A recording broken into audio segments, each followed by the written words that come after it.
Welcome students, कैसे हैं सभी। आपका अपने चैनल क्विक स्मार्ट टिप्स में बहुत बहुत स्वागत है। जैसा कि हम सीटेट साइंस 2022 के लिए तैयारी कर रहे हैं और इसी में हम सबसे पहले प्रीवियस ईयर पेपर सॉल्व कर रहे हैं, वो भी 2021 के, जो अलग अलग दिन में हुए थे। तो आज की क्लास में हम 1 जनवरी 2022 में जो कंटेंट के क्वेश्चन पूछे गए थे वो हम देखने वाले हैं। इससे पहले आपने अगर ये सीरीज़ स्टार्टिंग से नहीं देखी है तो आई बटन में प्लेलिस्ट का ऊपर देखिए एक लिंक आ रहा होगा। जैसे ही आप इस पर क्लिक करेंगे तो आप क्लास 1 पर पहुंच जाएंगे। तो क्लास 1 से ज़रूर देखें, जिसमें हमने 20 दिसंबर से शुरू किए थे प्रीवियस ईयर जो 2021 में आए, और आज हम पहुंच गए हैं 1 जनवरी में जो आपके क्वेश्चंस पूछे गए। पहले हम कंटेंट के क्वेश्चन कंप्लीट करेंगे और उसके बाद हम पेडागोजी के क्वेश्चन जो हैं वो कंप्लीट करेंगे। तो चलिए शुरू करते हैं क्लास और देखते हैं पहला क्वेश्चन जो 1 जनवरी 2022 में पूछा गया।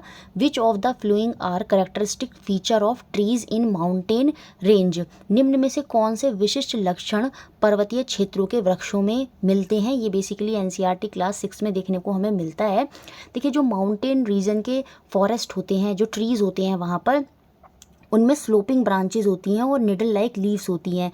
स्लोपिंग ब्रांचेज, उनकी जो शाखाएं हैं वो तिरछी होती हैं और सुई नुमा पत्तियां हमें उनमें देखने को मिलती हैं। वो इस वजह से होती हैं ताकि जब बारिश हो या स्नो गिरे तो वो उन पर ठहरे ना, वो आसानी से उनसे झड़ के नीचे आ जाए, और ताकि जो पत्तियां हैं या ब्रांचेज हैं वो डैमेज ना हो।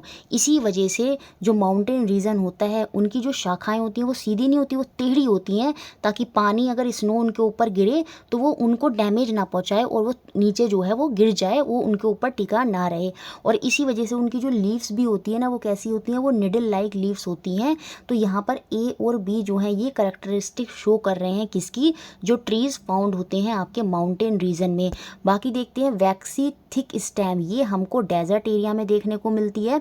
वैक्स लगी हुई होती है लीव्स के ऊपर ताकि जो ट्रांसपिरेशन का रेट है वो कम हो जाए, पानी जो है वो कम निकले पत्तियों से। डेजर्ट एरिया में पानी की क्योंकि शॉर्टेज होती है, तो वैक्सी और थिक स्टेम हमें वहाँ पर देखने को मिलती हैं डेजर्ट एरिया में। लॉन्ग पेनिट्रेटिंग रूट, लंबी गहरी जड़ें भी हमें वहीं देखने को मिलती हैं डेजर्ट में, ताकि गहराई से जाके क्या है, जड़ें जो हैं वो पानी लेकर आ सकें। तो माउंटेन रीजन के फीचर कौन कौन से हैं, ए और बी, ये आप अब याद भी रखेंगे। तिरछी शाखाएं और सुई नुमा पत्तियां होती हैं, क्यों होती हैं ये भी मैंने अच्छे से समझा दिया। तो ऑप्शन नंबर 1 यहाँ पर बिल्कुल सही हो जाएगा, A and B. Next question देखते हैं, question number 2। Read the following statement and choose the correct option. एक असर्शन दिया है, उसके पीछे एक रीजन दिया है, अभिकथन और कारण दिया है। Water boil easily at low altitude region like sea shore. समुद्र के किनारे जैसे कम ऊंचाई वाले स्थानों पर पानी आसानी से उबलने लगता है। देखिए, ये रॉन्ग पॉइंट है। जैसे जैसे आप ऊपर जाते हैं नीचे जो है, याद रखेंगे, देखिए यहाँ पर एटमॉस्फेयर में बहुत सारी लेयर होती हैं, बहुत सारी परतें होती हैं, ठीक है, जो क्या करती हैं, एटमॉस्फेरिक प्रेशर लगाती हैं, जो दाब लगाती हैं नीचे की तरफ। जितना आप नीचे रहेंगे उतना ही एटमॉस्फेरिक प्रेशर, वायुमंडलीय दाब जो है वो ज़्यादा रहेगा। जैसे जैसे आप ऊपर जाते चले जाएंगे, माउंटेन रीजन पर जाते जाएंगे, हाई एल्टीट्यूड पर जाते जाएंगे, तो ये परतें कम होती जाएंगी, जिससे जो एटमॉस्फेरिक प्रेशर है वो भी कम होता चला जाएगा जैसे जैसे आप ऊपर जाएंगे। इस तरह से अगर आप याद रखेंगे तो कभी नहीं भूलेंगे। अब ऊपर जाने पर क्या होता है, एटमॉस्फेरिक, हाई एल्टीट्यूड की बात कर रही हूँ मैं, हाई एल्टीट्यूड मतलब ऊंचाई पर जाने पर जो एटमॉस्फेरिक प्रेशर है, वायुमंडलीय दाब है, वो भी क्या होता है, कम हो जाता है, जिसकी वजह से पानी का जो बॉइलिंग पॉइंट है वो भी कम हो जाएगा। अगर मैं सतह की बात करूं, जो हम सी लेवल से काउंट करते हैं, हम देखते हैं नॉर्मली अपने घर में जो पानी है वो 100 डिग्री पर बॉयल करता है, उबलना जो है वो शुरू कर देता है, मतलब अब वो भाप बनने लगेगा, तो वो 100 डिग्री पर करता है। लेकिन जैसे जैसे हम माउंटेन रीजन्स पर जाएंगे तो एटमॉस्फेरिक प्रेशर घटता है, जिसकी वजह से बॉइलिंग पॉइंट जो है वो भी घटता चला जाएगा। और हो सकता है, जैसे अगर मैं माउंट एवरेस्ट की बात करूं, इतने बड़े बड़े माउंटेन्स की बात करूं, तो वहाँ पर जो पानी है हो सकता है 70 या 80 डिग्री पर ही बॉयल हो जाए। तो क्योंकि अब मेरा हाई एल्टीट्यूड है तो बॉइलिंग पॉइंट भी वहाँ पर क्या हो जाएगा, जो है वो पानी जो है वो इजीली बॉयल हो जाएगा। क्यों, क्योंकि बॉइलिंग पॉइंट वहाँ पर घट जाता है। तो ये रीज़न यहाँ पर, ये जो असर्शन दिया है, अभिकथन दिया है, ये पूरी तरह से गलत है। ये कह रहा है कि पानी जो है वो बॉयल करता है इजीली एट लो एल्टीट्यूड, नहीं, जो हाई एल्टीट्यूड होते हैं वहाँ पर पानी इजीली बॉयल कर जाता है। क्यों, क्योंकि बॉइलिंग पॉइंट पानी का जो है ऊपर जाने पर घट जाता है। ये बात आप याद रखेंगे, क्योंकि एटमॉस्फेरिक प्रेशर भी वहाँ घट जाता है। और उसके पीछे रीज़न क्या दिया है, कारण क्या दिया है, कम ऊंचाई वाले स्थानों पर वायुमंडलीय दाब कम होता है, ये कथन भी गलत है।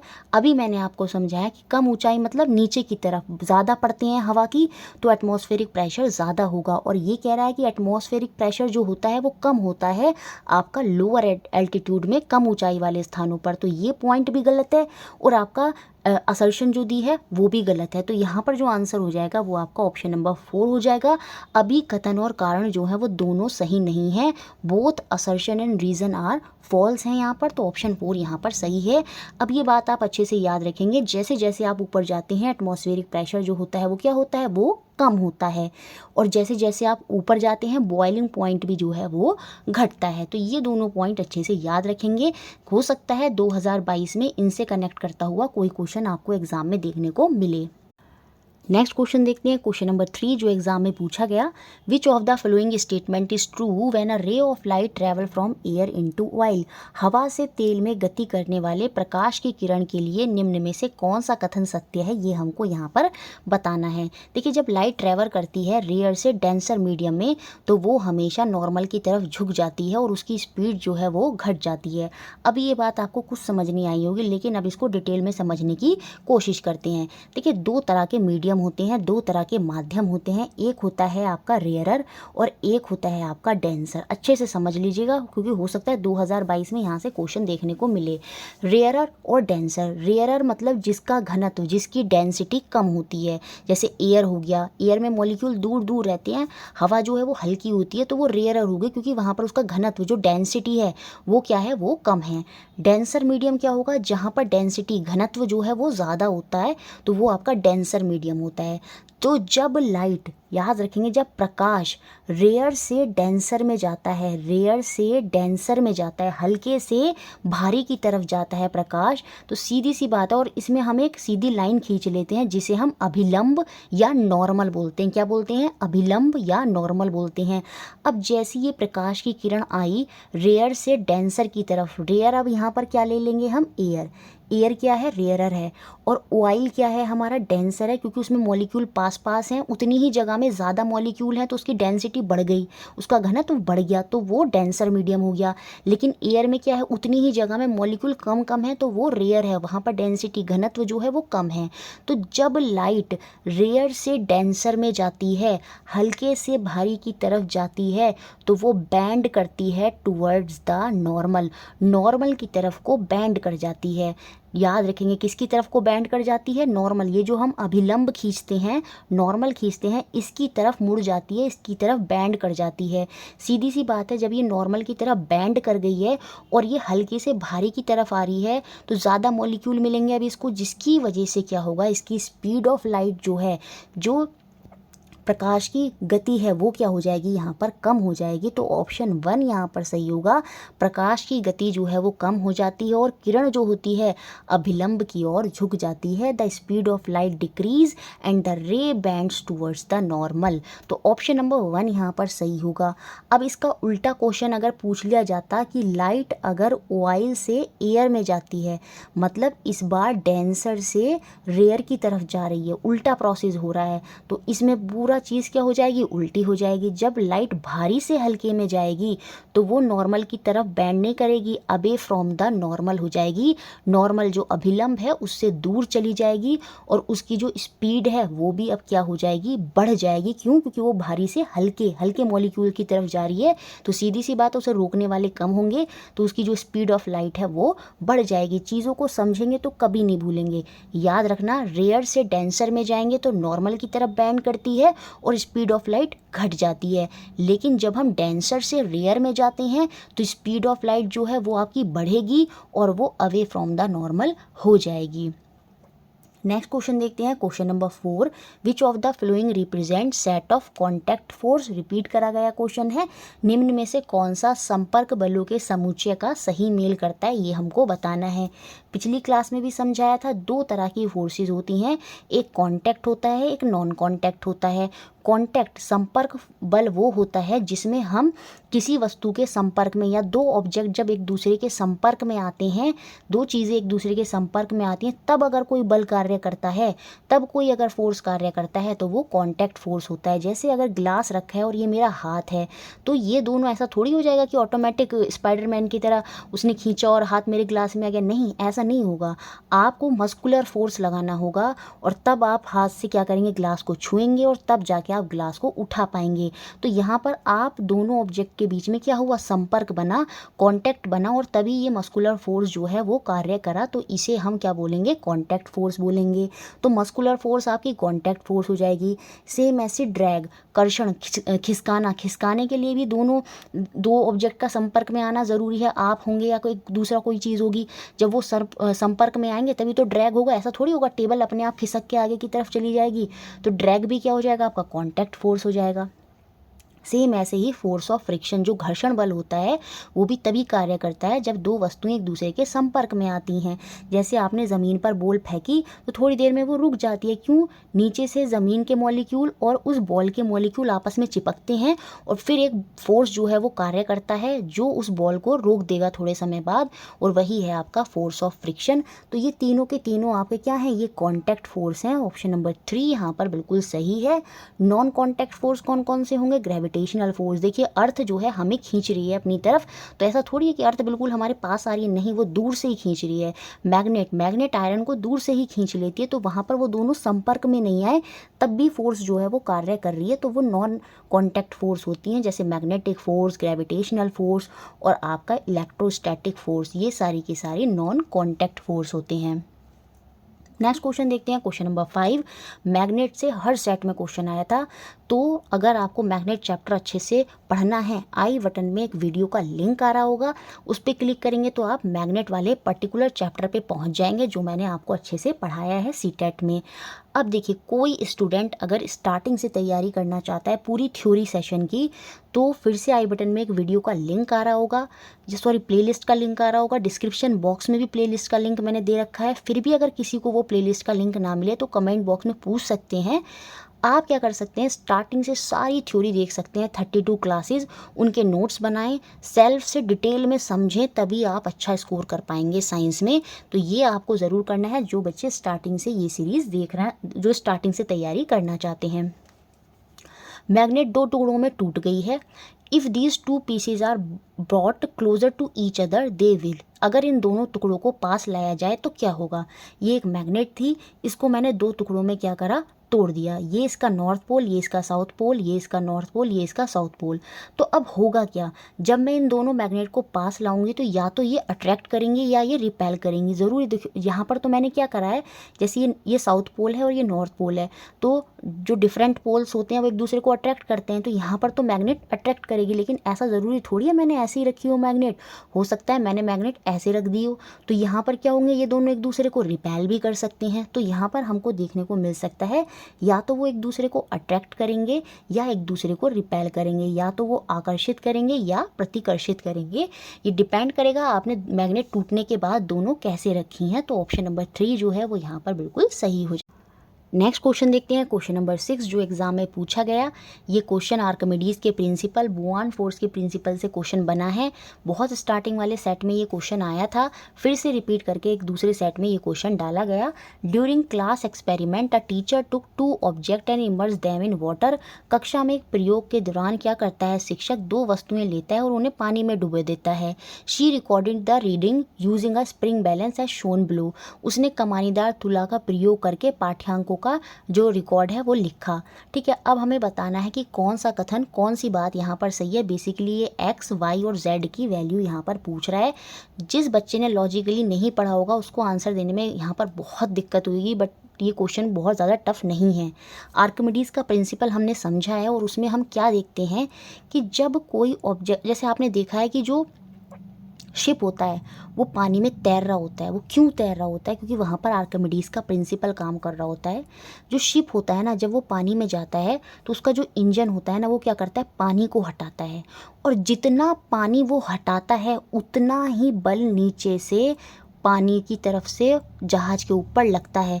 तो जो बल पानी की तरफ से नीचे से ऊपर की तरफ लग रहा है वही आपका बुआंट फोर्स होता है। जैसे कभी कभी आप सुबह को नहाते होंगे तो आप क्या करते हैं, जो मग होता है उसको जब पानी में डालते हैं बाल्टी के अंदर, तो वो भरी हुई बाल्टी के अंदर, तो आप उस मग को अगर डालने की कोशिश करेंगे तो वो नीचे जाता ही नहीं है, क्योंकि नीचे से एक फोर्स जो है वो कार्य कर रही होती है उस पर, और वही फोर्स होती है बुआंट फोर्स। और वो कितनी होती है, वो फोर्स उतनी ही होती है जितना पानी उस वस्तु ने हटाया होता है। उस वस्तु ने अगर 10 न्यूटन पानी हटाया है तो नीचे से जो फोर्स काम करेगी वो भी 10 न्यूटन ही काम करेगी। ये बात अच्छे से आपको ध्यान रखनी है। अब अगर मैं ऑब्जेक्ट ए की बात करूं, वस्तु ए की बात करूं, तो उस वस्तु का ये जो पत्थर उसने फेंके थे हवा में, इस पत्थर का भी वेट कितना है न्यूटन में, 92। मतलब इस पत्थर का जो एग्जैक्ट वेट है वो 92 है। यहाँ पर हमको बताया गया है ऑब्जेक्ट ए के बारे में। अब हमको बताना है इस पत्थर का पानी में क्या भार होगा, ये हमको बताना है। लेकिन जब ये पत्थर पानी में गिरा तो इसने जो पानी डिस्प्लेस करा, लिक्विड डिस्प्लेस करा न्यूटन में, वो कितना था, 16 न्यूटन। जब 16 न्यूटन पानी इसने हटाया तो नीचे से जो बुआंट फोर्स लगेगी वो भी कितनी होगी, 16 न्यूटन की ही होगी। तो वाई यहाँ पर 16 ही होगा। मैंने अभी आपको समझाया, उतना ही फोर्स नीचे से लगता है जितना पानी वस्तु हटाती है। अब यहाँ क्योंकि पानी उसने हटाया है 16 न्यूटन, तो नीचे से जो फोर्स भी लगी वो 16 न्यूटन लगी। अब 16 न्यूटन फोर्स लगी, सीधी सी बात है, तो उसने क्या करा, उस वस्तु का जो भार 92 केजी था, पानी में 16 न्यूटन की फोर्स उस पर कार्य कर रही है, तो सीधी सी बात है पानी में उस वस्तु का जो भार हो जाएगा वो 92 माइनस 16 हो जाएगा, मतलब 76 हो जाएगा। क्यों, 16 कम क्यों हो गया, 16 कम इसलिए हो गया क्योंकि नीचे से 16 जो न्यूटन का फोर्स है वो लग रहा है, जिसने क्या करा, उस वस्तु का भार जो है 92 की जगह कितना कर दिया, 76 कर दिया। तो यहाँ पर जो x की वैल्यू होगी वो 76 हो जाएगी, y की वैल्यू 16 होगी। अब हमें z की वैल्यू और q की वैल्यू देखनी है। अब यहाँ पर देखिए बुआंट फोर्स अगर 10 लगा है तो सीधी सी बात है, तो जो पानी उसने हटाया होगा वो भी 10 होगा, क्योंकि ये दोनों हमेशा बराबर होते हैं। तो z की वैल्यू यहाँ पर 10 होगी। तो इसी से हम पहचान जाते हैं ऑप्शन नंबर 3 जो है वो आपका सही होगा। अब देखिए यहाँ पर जो पानी हटाया गया वो 10 है और पानी में वस्तु का भार कितना है, 70 है। तो टोटल भार पानी में डालने से पहले वस्तु का कितना रहा होगा, वो 80 रहा होगा, क्योंकि 10 भार उसका कम हो गया। किसकी वजह से कम हो गया, क्योंकि नीचे से एक फोर्स लग रही है 10 न्यूटन की, जो उस वस्तु के 10 न्यूटन भार को क्या कर रही है, कम कर रही है। तो वो 80 की जगह उसका भार पानी में कितना कर रही है, 70 कर रही है। तो यहाँ पर Q की वैल्यू 80 होगी और Z की वैल्यू 10 होगी। पूरा कॉन्सेप्ट अच्छे से समझा दिया है। आगे अगर कभी ये क्वेश्चन आता है 2022 में तो कोई भी स्टूडेंट इस क्वेश्चन को गलत कर नहीं आएगा। नेक्स्ट क्वेश्चन देखते हैं, question number 7। Consider the following statement and choose the correct one. निम्न कथनों पर विचार कीजिए और सही कथन का हमको यहाँ पर चयन जो है वो करना है। पहला स्टेटमेंट क्या दिया है, rising sun is not considered as an appropriate guide to locate direction in all season. बिल्कुल, उगता हुआ सूरज प्रत्येक मौसम में दिशा निर्धारित करने का मार्गदर्शक नहीं माना जाता। दिशा निर्धारित जो होती है वो पोल स्टार से होती है। हम देखते हैं पोल स्टार, उसकी जो पोजीशन होती है वो फिक्स होती है। जो डायरेक्शन हम डिसाइड करते हैं वो पोल स्टार से डिसाइड करते हैं, ना कि राइजिंग सन जो है इसमें अप्रोप्रिएट नहीं माना जाता। तो ये वाला स्टेटमेंट जो है वो बिल्कुल सही है। फिर अगला स्टेटमेंट क्या दिया है, point of sunrise change continuously. बिल्कुल, जो सूर्योदय का बिंदु होता है वो निरंतर जो होता है वो बदलता रहता है, क्योंकि अर्थ जो है वो रोटेट कर रही है अपनी एक्सिस पर, और उसी की वजह से क्या होता है, उसका जो राइजिंग पॉइंट है वो कंटिन्यूअस चेंज होता रहता है। तो ये दोनों स्टेटमेंट यहाँ पर बिल्कुल सही हैं। अब तीसरा स्टेटमेंट देखते हैं, ड्यूरिंग समर सॉलिसिट, ठीक है, ग्रीष्म आयनांत के दौरान सूर्य उदय का बिंदु उत्तर दिशा की ओर खिसक जाता है। सूर्य उदय का बिंदु उत्तर दिशा की ओर नहीं खिसकता है। देखिए, समर सॉलिसिट और विंटर सॉलिसिट दो होते हैं। समर सॉलिसिट आपको 21 जून को देखने को मिलता है और विंटर सॉलिसिट आपको 22 दिसंबर को देखने को मिलता है। बेसिकली होता क्या है, बेसिकली इसमें होता क्या है, ये जो अर्थ होती है सपोज़ ये अर्थ है, ठीक है, और ये यहाँ पर सन है, तो ये जो अर्थ है ना, इसका जो ये नॉर्थ पोल की तरफ टिल्ट करती है, तो ये जो अर्थ है ना वो बहुत ज़्यादा सन की तरफ टिल्ट कर जाती है।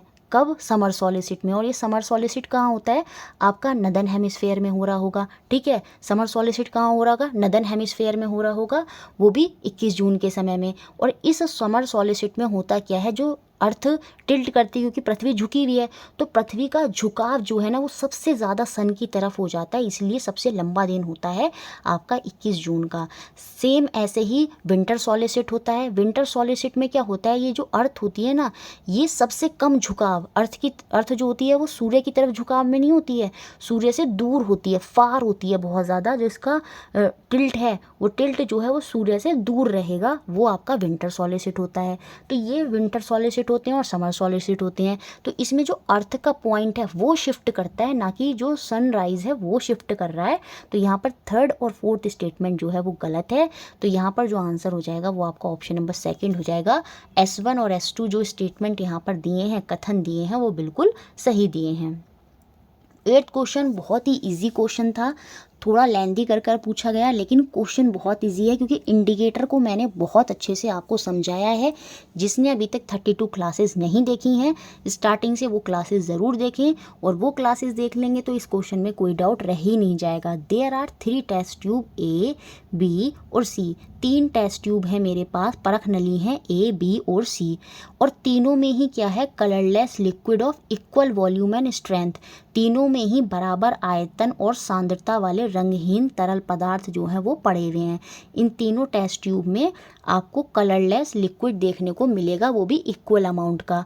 अब हुआ क्या, a drop of phenolphthalein is added to each of them. तीनों परख नली में एक एक बूंद फिनोफ्थलीन डाली जाती है। इसमें भी फिनोफ्थलीन डाला गया, इसमें भी फिनोफ्थलीन और इसमें भी फिनोफ्थलीन। और आपको पता होगा फिनोफ्थलीन इंडिकेटर की तरह काम करता है, जो बेस के साथ, जो क्षार के साथ पिंक कलर देता है, और एसिड अम्ल के साथ अपना कलर चेंज नहीं करता। याद रखेंगे, अम्ल के साथ फिनोफ्थलीन कोई कलर चेंज नहीं करता, क्षार बेस जो होते हैं उनके साथ वो अपना कलर पिंक कर देता है। फिर इसने क्या बोला, it is observe that the test tube A और B रिमेन कलरलेस वाइल जो टेस्ट ट्यूब C है वो पिंक हो गई। अब set test tube C pink हो गई, क्यों? क्योंकि ये बेस होगी तभी ये पिंक हो गई होगी, और ये दोनों एसिड रहे होंगे तभी क्या हुआ होगा, यहाँ पर फिनोफ्थलीन ने कोई भी कलर चेंज नहीं किया। तो A और B हमारे कलरलेस रह गए, क्यों? क्योंकि A और B दोनों एसिड थे, जबकि जो C था वो वहाँ पर कलर पिंक हो गया, क्यों? क्योंकि वो बेस था। अब इन्होंने क्या करा, तो ये तो क्लियर हो गया, अब हमें A और B एसिड हैं और C जो है वो हमारा बेस है। अब इन्होंने क्या करा, when the pink solution of C, ये जो पिंक सॉल्यूशन ऑफ C था, इज़ एडेड टू A और B, इसको अब क्या करा, इस पूरे सॉल्यूशन को इसको A में भी डाला गया, इसको B में भी डाला गया और इसको A में भी डाला गया। जब ऐसा करा गया, it is observe that A remain colourless, A अभी भी कलरलेस रहा। A अगर अभी भी रंगहीन रहा है, इसका मतलब A जो है वो बहुत स्ट्रॉन्ग एसिड है। इसकी वजह से क्या हुआ है, वो जब बेस से उसका रिएक्शन हुआ तब भी उसका कलर चेंज नहीं हुआ। तो इट मीन्स A जो है वो बहुत ही स्ट्रॉन्ग एसिड है। तो कौन कौन से ऑप्शन में है, पहले और तीसरे चौथे ऑप्शन में स्ट्रॉन्ग एसिड है।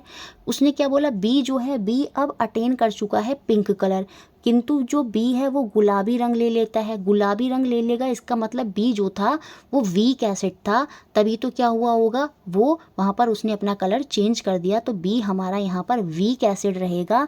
तो और C हमारा यहाँ पर सीधी सी बात है स्ट्रॉन्ग बेस है, तभी तो उसने क्या करा, B को चेंज कर दिया, उसको वीक एसिड रहा होगा तभी तो उसने उसका कलर क्या कर दिया था, पिंक कर दिया था। तो C हमारा यहाँ पर स्ट्रॉन्ग बेस है। तो ऑप्शन नंबर 3 यहाँ पर सही होगा, स्ट्रॉन्ग एसिड, वीक एसिड और strong base. Next question number 9, which of the following pair can be used as acid base indicator. निम्न में से कौन सा युग्म एसिड बेस इंडिकेटर अम्ल क्षार संकेतक के रूप में उपयोग में लाया जा सकता है। तो वो आपका होता है रेड कैबेज और टर्मरिक, लाल बंद गोभी और आपकी हल्दी। मार्केट में मिल जाती है आपको पर्पल से कलर की मिलेगी बंद गोभी, वो भी एक इंडिकेटर सूचक की तरह कार्य करती है। कैसे कार्य करती है ये भी याद रख लीजिएगा। एसिड के साथ ये अपना कलर जो है वो पिंक ही रखती है, रेडिश ही रखती है। जो जैसे रेड कलर की है तो एसिड के साथ ये अपना कलर या तो पिंकिश सा हल्का सा और रेडिश सा ही रखेगी। लेकिन ये जो रेड कैबेज है जब ये बेस के साथ रिएक्ट करती है तो ये अपना कलर क्या कर देती है, ये ग्रीन कर देती है। ये बात भी अच्छे से आप याद रखेंगे। टर्मरिक भी इंडिकेटर की तरह काम करता है। एसिड में ये अपना कोई कलर चेंज नहीं करता, वहाँ पर ये येलो ही रहेगा। लेकिन टर्मरिक जब बेस के साथ रिएक्ट करता है तो वहाँ पर ये रेड कलर देता है। ये बात भी आप अच्छे से याद रखेंगे। तो इंडिकेटर की तरह यहाँ पर कौन काम कर रहे हैं, red cabbage and turmeric. Next question number 10। Rita wanted to store the pickle in a container. The best container for this purpose can be. Rita किसी पात्र में अचार रखना चाहती है, इसके लिए सबसे अच्छा पात्र कौन सा हो सकता है ये हमको बताना है। आंसर सुनने से पहले वीडियो अच्छा लगता है तो प्लीज़ उसको लाइक ज़रूर कर दिया करें, इससे टीचर को मोटिवेशन मिलता है। इस चैनल को आपके सपोर्ट की ही ज़रूरत है। ज़्यादा से ज़्यादा लोगों को शेयर करें ताकि चैनल जो है आगे ग्रो कर सके। तो बस 2 ही चीज़ें हैं, वीडियो को लाइक कर दिया करें, इससे क्या होता है वीडियो थोड़ा टॉप पर आ जाती है ताकि ज़्यादा से ज़्यादा लोगों तक वो पहुंच जाए। और प्लीज़ शेयर भी ज़्यादा से ज़्यादा लोगों को आप कर दें। आप अगर कोशिश करेंगे तभी चैनल जो है वो आगे बढ़ पाएगा। तो पिकल हमें किस में रखना होगा। देखिए जो पहले ज़माने के लोग होते थे वो पिकल को या तो कांच के कंटेनरों में रखते थे या फिर एक कच्ची मिट्टी का बना लिया जाता था जिसे हम पकी हुई मिट्टी कहते थे, उसमें रखा करते थे पिकल को। तो वो ऐसा क्यों करते थे, वो ऐसा इसलिए करते थे ताकि वो रिएक्शन वहाँ पर कोई ना हो। यहाँ पर अगर हम एल्युमिनियम, कॉपर, ब्रास इनमें अगर हम पिकल को रखेंगे, अचार को रखेंगे तो अचार के अंदर हमें मिलता है क्या, एसिटिक एसिड। एसिड देखने को मिलता है, कौन सा एसिड, एसिटिक एसिड। और ये एसिटिक एसिड क्या करता है जब किसी मेटल के साथ रिएक्ट करेगा। बेसिकली अगर मैं ये कहूँ जब एसिड मेटल के साथ रिएक्ट करता है तो वो सीधी सी बात है सॉल्ट प्लस हाइड्रोजन गैस देता है जो कि काफ़ी हार्मफुल होते हैं। तो अगर किसी पिकल को आपने आयरन, एल्युमिनियम इनमें रख दिया तो क्या होगा, पिकल उनके साथ रिएक्ट कर जाएगा, उनके अंदर जो एसिड है, और जो सॉल्ट और हाइड्रोजन गैस बनेगी वो आपके लिए हेल्दी नहीं होगी। जिसकी वजह से हमें अचार को हमेशा किस में रखना चाहिए, ग्लास के कंटेनर में रखना चाहिए। तो ऑप्शन नंबर 2 यहाँ पर सही है। नेक्स्ट क्वेश्चन देखते हैं, क्वेश्चन नंबर 11 जो एग्जाम में पूछा गया। एक मटेरियल M है, एक पदार्थ M है जिसको हीट करा जाता है एक स्पून में and immediately put in jar and was covered. उसको इमीडिएटली एक जार में रख देते हैं और उसको कवर्ड कर देते हैं। Small amount of water was added to the jar. उसके बाद थोड़ी मात्रा में पानी जो है वो जार में मिलाया जाता है and the solution was tested with blue litmus paper. और जो सॉल्यूशन वहाँ पर बना है उसको नीले लिटमस पेपर पर परीक्षण करा जाता है। The paper turns red. Paper जो है वो लाल रंग में बदल जाता है। अब हमें यहाँ पर बताना है ये जो मटेरियल M है, पदार्थ M है, ये क्या हो सकता है। ये जो प्रीवियस ईयर क्वेश्चन कराए थे ना 2011 से 2019 के, उन्हीं से रिपीट करके ये क्वेश्चन 2021 में बना। आई बटन में एक वीडियो का लिंक आ रहा होगा जिसमें आपको 2011 से 2019 के सारे प्रीवियस ईयर एक ही वीडियो में मिल जाएंगे, तो उसको भी ध्यान से ज़रूर देखें, वो भी आपके लिए बहुत इंपॉर्टेंट है। अब देखिए यहाँ पर हुआ क्या कि जो नीला लिटमस पेपर है वो किस में टर्न हो गया, वो लाल में बदल गया। इट मीन्स जो नीले को लाल करता है वो हमारे क्या होते हैं, वो हमारे एसिड होते हैं। तो कहीं ना कहीं जो सॉल्यूशन बना है वो हमारा एसिड बना है। और एनसीईआरटी में हम पढ़ते हैं वो सॉल्यूशन क्या होता है, वो सल्फ्यूरस एसिड होता है जो फॉर्म होता है इस पूरी प्रक्रिया में। सल्फ्यूरस एसिड का फॉर्मूला होता है H2SO3। सल्फ्यूरिक एसिड नहीं बनता, याद रखिए सल्फ्यूरिक एसिड जो होता है वो H2SO4 होता है, लेकिन सल्फ्यूरस ROUS सल्फ्यूरस एसिड बनता है जिसका फॉर्मूला होता है H2SO3। एसिड ही यहाँ पर बन रहा है क्योंकि एसिड जो अम्ल होते हैं वही क्या करते हैं, नीले को लाल कर देते हैं, जबकि जो क्षारक होते हैं, जो बेस होते हैं, वो लाल को नीला करते हैं। तो क्योंकि यहाँ पर नीले को लाल कर रहा है तो ये एसिड है, अम्ल है। और यहाँ पर बात हो रही थी किसकी, बेसिकली सल्फ़र की बात हो रही थी। सल्फ़र क्या करता है, जब हम उसको हीट करते हैं तो वो सल्फ़र डाइऑक्साइड में बदल जाता है। और जब वो सल्फ़र डाइऑक्साइड उसमें बाद में जब पानी ऐड करा गया, H2O ऐड करा गया, तो वो आपका सल्फ्यूरस H2SO3 सल्फ्यूरस एसिड में बदल जाता है। और वही सल्फ्यूरस एसिड जब लाल लिटमस पत्र पर डाला गया तो वो बेसिकली ब्लू लिटमस पत्र पर डाला गया तो वो लाल टर्न हो गया। तो यहाँ पर बात हो रही है सल्फर की। लेकिन अभी अगर इस क्वेश्चन में यहाँ पर ब्लू की जगह रेड होता और यहाँ पर रेड की जगह ब्लू होता, मतलब लाल को नीला कर दिया होता, तो वहाँ पर बात हो रही होती किसकी, बेस की। और उस केस में आंसर आपका होता मैग्नीशियम, क्योंकि मैग्नीशियम को जब हम हीट करते हैं तो वो आपका मैग्नीशियम क्या बनाता है, मैग्नीशियम ऑक्साइड बनाता है। और यही मैग्नीशियम ऑक्साइड जब पानी के साथ रिएक्ट करती है तो वो बनाती है मैग्नीशियम हाइड्रोक्साइड। और जो मैग्नीशियम हाइड्रोक्साइड यहाँ पर फॉर्म हुआ वो आपका बेस होता है, वो क्षारक होता है। और जो क्षारक होते हैं वो लाल को नीला करते हैं। तो इसी तरह से दो क्वेश्चन बन सकते हैं। यहाँ पर एसिड की बात हो रही थी तो सल्फ्यूरस एसिड होगा, लेकिन अगर लाल को नीला करने वाली बात होती तो आपका मैग्नीशियम होता। कैसे होता पूरा एक्सप्लेन भी मैंने कर दिया है। तो फिलहाल यहाँ पर आंसर है आपका सल्फर। नेक्स्ट क्वेश्चन देखते हैं, क्वेश्चन नंबर 12 जो आपका एग्जाम में पूछा गया। Read the following statement and choose correct option. सही विकल्प का हमें चयन करना है।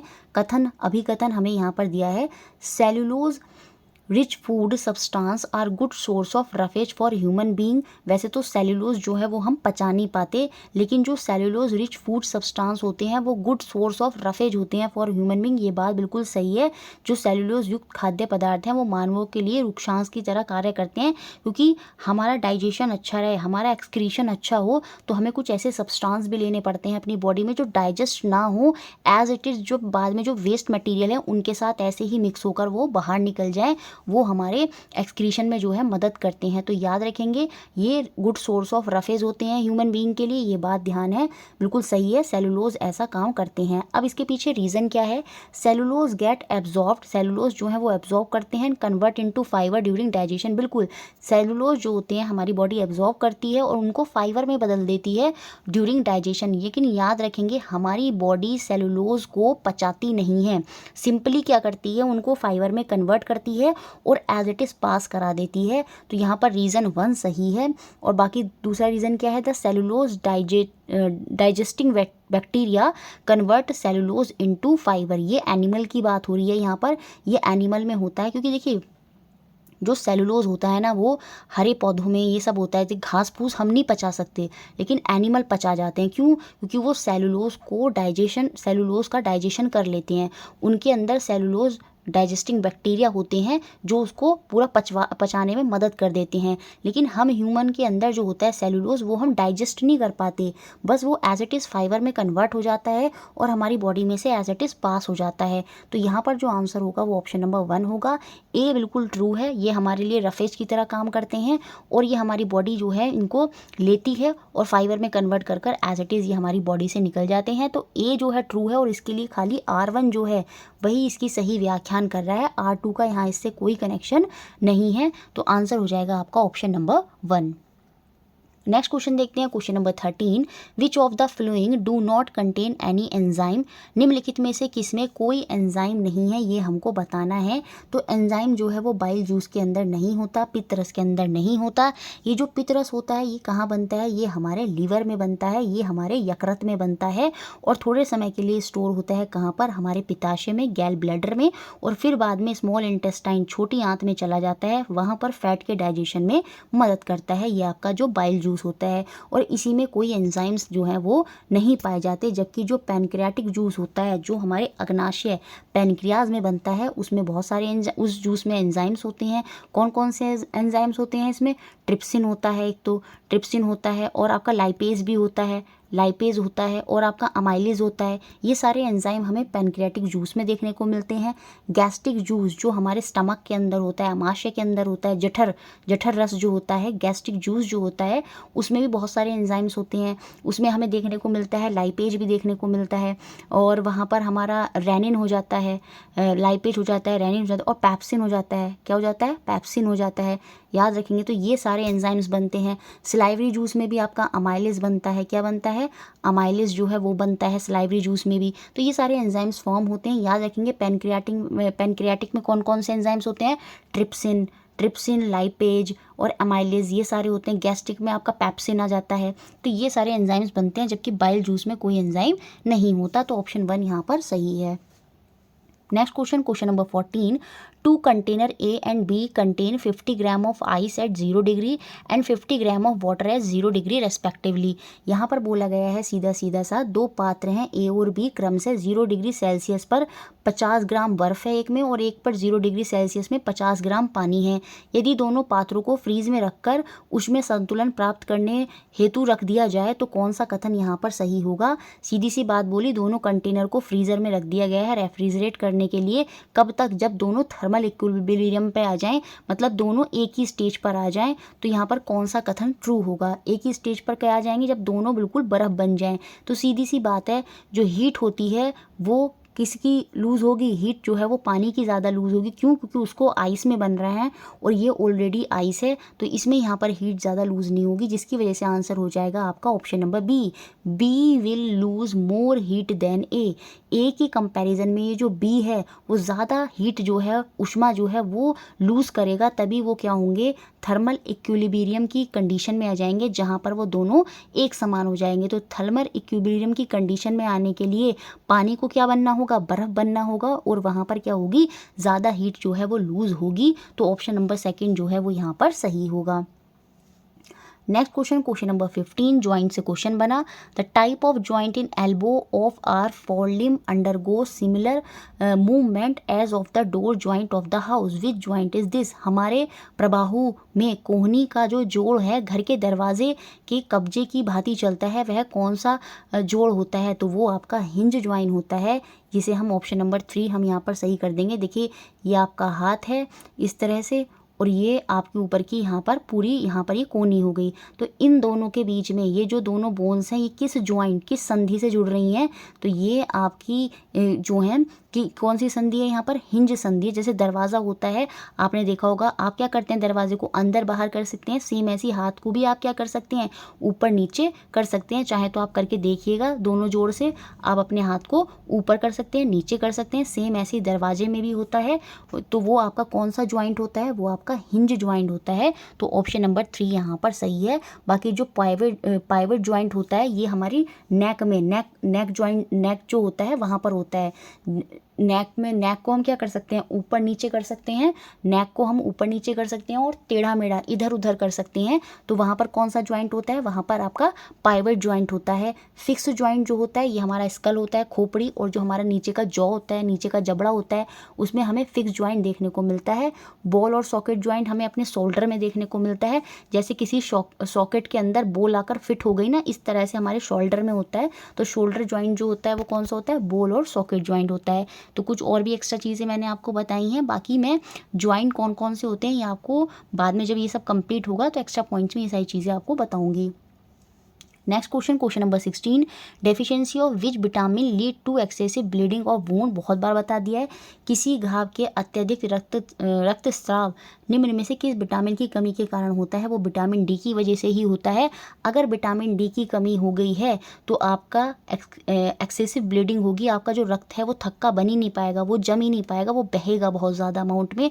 तो विटामिन के की कमी से ऐसा हो सकता है। अगर आपके चोट लगती है तो खून जो है वो रुकेगा ही नहीं, वो बहता रहेगा।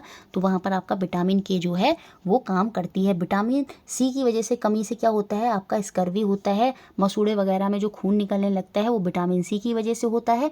विटामिन डी की वजह से हड्डियाँ संबंधित रिकेट्स जो है वो विटामिन डी की वजह से होता है। नेक्स्ट क्वेश्चन देखते हैं, क्वेश्चन नंबर 17 जो एग्जाम में पूछा गया। Light enter from air into the flowing medium successively and finally emerge. प्रकाश वायु से प्रवेश करते हुए कुछ माध्यमों से गुजरता है और बाहर निकल जाता है। मतलब जैसे जो लाइट है वो एयर से आई, उसके बाद कुछ मीडियम्स के अंदर यहाँ पर दिए हैं 5 मीडियम ABCDE। इन 5 मीडियम से होकर गुजरती है और लाइट जो है वो बाहर निकल जाती है। उसके बाद क्या बोला? विच of the following is the correct sequence about the change in the velocity of light. तो वेलोसिटी ऑफ लाइट के बारे में यहाँ पर हमें बताना है कि कौन सा सही सिक्वेंस है, ये हमको बताना है। अब देखिए, जो वेलोसिटी ऑफ लाइट होती है वो चेंज करेगी, सीधी सी बात है, जब वो एक मीडियम से दूसरे मीडियम में जाएगी। एयर का रिफ्रैक्टिव इंडेक्स क्या होगा? एयर का रिफ्रैक्टिव इंडेक्स जो होता है वो 1.0003 होता है, ठीक है। बाकी आपका पानी का रिफ्रैक्टिव इंडेक्स क्या होता है, 1.33 होता है। तो जब वो एयर से वाटर में जा रही है 1.3 ज़्यादा रिफ्रैक्टिव इंडेक्स में जाएगी, मैंने बताया था पीछे अभी आपको, रेयर से डेंसर में जाएगी, तो सीधी सी बात है जो वेलोसिटी है, जो स्पीड है लाइट की, वो क्या हो जाएगी, वो घट जाएगी। तो जब यहाँ पर एयर की बात हो रही है और एयर का रिफ्रैक्टिव इंडेक्स क्या होगा, 1.003, तो ये इस मीडियम से, मतलब एयर वाला मीडियम का रिफ्रैक्टिव इंडेक्स इतना है, उसके बाद इन वाले रिफ्रैक्टिव इंडेक्स में जा रही है, लो से हाई रिफ्रैक्टिव इंडेक्स में जब लाइट जा रही है, तो सीधी सी बात है जो वेलोसिटी ऑफ लाइट है वो घटेगी ही, क्योंकि वो रेयर से डेंसर की तरफ जा रही है। अब ये भी बड़ा है तो यहाँ पर भी घटेगी, ये भी बड़ा है यहाँ पर भी घटेगी, ये भी बड़ा है यहाँ पर भी घटेगी, यहाँ पर जो है वो आपकी लाइट जो होगी क्या होगी, बढ़ जाएगी, क्योंकि ये कम है। बाकी यहाँ पर भी घटेगी। और लेकिन जब मैं ऑप्शन देखती हूँ तो कुछ इस तरह के ऑप्शन कहीं भी मैच नहीं करते। और ऑप्शन में इन्होंने कितने ऑप्शन दिए, जबकि मेरे जो मीडियम है वो 5 हैं, जबकि ऑप्शन कितने बैठ रहे हैं, देखो 1 2 3 4 5 6 दिए हैं, जबकि मीडियम यहाँ पर 5 दे रखे हैं। बाकी मैं इस क्वेश्चन को एक बार और देख लूँगी।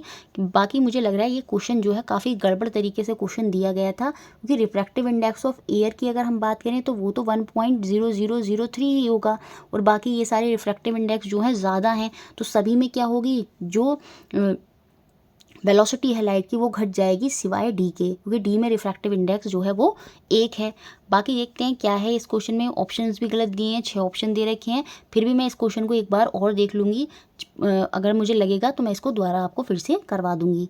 नेक्स्ट क्वेश्चन देखते हैं, question number 18, what is the correct answer to explain the mechanism of inhalation during breathing in human being. जो हम इनहेल करते हैं तो उसका सही प्रोसेस हमको बताना है। मानव में सांस लेते समय अंत श्वसन की प्रक्रिया को स्पष्ट करने के लिए सही उत्तर क्या होगा।